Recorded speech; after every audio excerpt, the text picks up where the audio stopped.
ভুনা ডিমের ভর্তা খেয়েছেন কখনো? অনেকেই হয়তো ভাবছেন এটা আবার কী ধরনের ভর্তা। তবে এই ভর্তাটা যদি একবার খেয়ে দেখতে পারেন, আশা করি আপনারা কখনো এই ভর্তার টেস্টটা ভুলতে পারবেন না।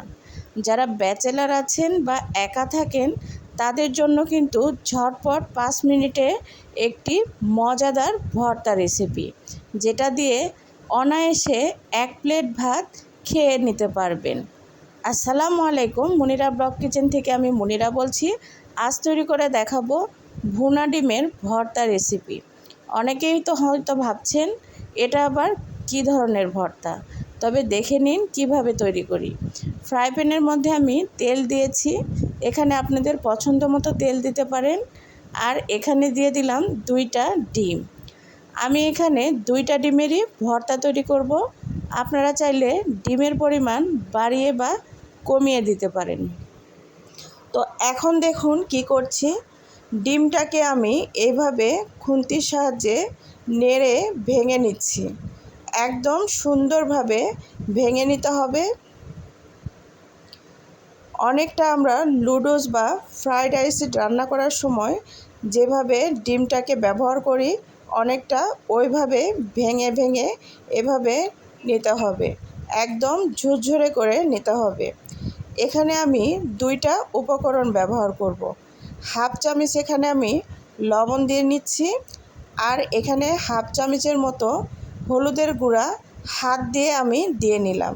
চামচের সাহায্যে দিলে এক জায়গায় পড়ে যেতে পারতো, এর জন্য একটু ছড়িয়ে দেওয়ার জন্য হাত দিয়েই আমি হলুদটাকে দিয়ে নিলাম। তো এখন এই হলুদ লবণ দেওয়ার পরে আরও সুন্দরভাবে ডিমটাকে এভাবে ভেজে নিতে হবে। ভালো করে লক্ষ্য করলেই বুঝতে পারবেন। ডিমটাকে উঠিয়ে নিলাম। এখন ফ্রাই প্যানের মধ্যে আরও কিছুটা তেল দিয়ে নিয়েছিলাম। নিয়ে এখন আমি এখানে পেঁয়াজ দিয়ে দিয়েছি হাফ কাপের চাইতেও বেশি। আপনারা ডিমের পরিমাণ বুঝে এখানে পেঁয়াজটা দেওয়ার চেষ্টা করবেন। আমার প্রায় 1.25 কাপের মতো পেঁয়াজ লেগেছিল। তো এখন আমি পেঁয়াজগুলোকে দেখুন নেড়ে চেড়ে একটু ভেজে নেব। একদম পুরোপুরি ভাজতে যাবেন না, এতে করে টেস্ট ভালো আসবে না। তবে পেঁয়াজটাকে অবশ্যই মোটা করে একটু কেটে নিতে হবে। ভালো করে লক্ষ্য করলেই বুঝতে পারবেন কিভাবে আমি পেঁয়াজটাকে মোটা করে কেটে নিয়েছি। এখন আমি এখানে টেস্টটাকে বাড়ানোর জন্য দিয়ে দিয়েছি কাঁচামরিচ, এভাবে কেটে দিয়েছি। আপনাদের পছন্দ মতো শেপে কেটে নিতে পারেন কাঁচামরিচ। তো এখন এগুলোকে আমি ভালোভাবে নেড়ে চেড়ে সামান্য একটু লবণ দিয়ে নিয়েছিলাম। এই তো বাস রেডি। এখন আমি এখানে ডিমগুলো দিয়ে দিব। এখন দেখুন ডিমগুলোকে দিয়ে আমি এখন আবারও খুন্তির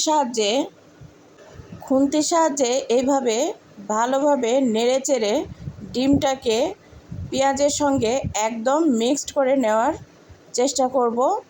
যতটা সম্ভব এভাবে খুন্তির সাহায্যে নাড়ার চেষ্টা করবেন, এতে করে সুন্দরভাবে একদম মিক্সড হয়ে যাবে।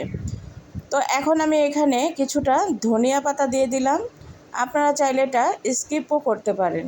তো ধনিয়া পাতা দেওয়ার পরে আরও কিছুক্ষণ এই ডিমটাকে এভাবে নেড়ে চেড়ে নিতে হবে।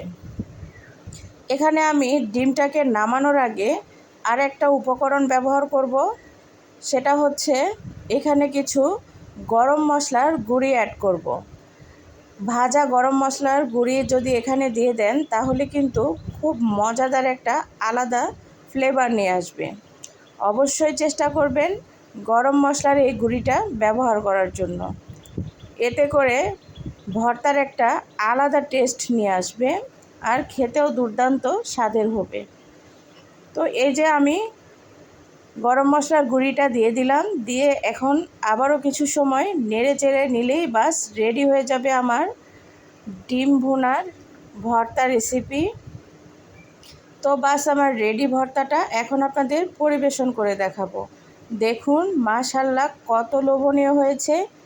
গরম গরম ভাতের সঙ্গে এরকম একটা ভর্তা থাকলে আর কোনো কিছুর প্রয়োজন নেই। ব্যাচেলার ভাই দের জন্য তো অনেক একটা স্পেশাল ভর্তা শেয়ার করলাম। ভালো থাকবেন, আজকে এখানে শেষ করলাম। আল্লাহ হাফেজ।